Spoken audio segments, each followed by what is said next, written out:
মিলাদুন নবীর জশ্নে জুলুস পালন করতে আর দলিলের দেওয়ার দরকার নাই। মিলাদুন নবী সাল্লাল্লাহু আলাইহি ওয়াসাল্লাম উপলক্ষে নবীর আগমনে খুশি হওয়া ইমানদারের কাজ। নবীর শুভ আগমনে বেজার হওয়া এটা ইবলিসের কাজ। এই জন্য মিলাদুন নবী, নবীর শুভ আগমনে আনন্দ উল্লাস করা, এটার জন্য দলিলের প্রয়োজন হয় না, এটার জন্য মহব্বতের প্রয়োজন হয়। হাত তুলে বলো ঠিক।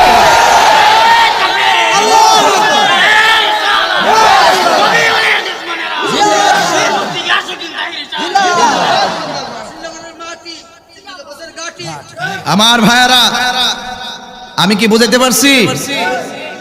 যাদের ভালো লাগে না ওরা কাতামুরায় ঘুমায় থাকুক।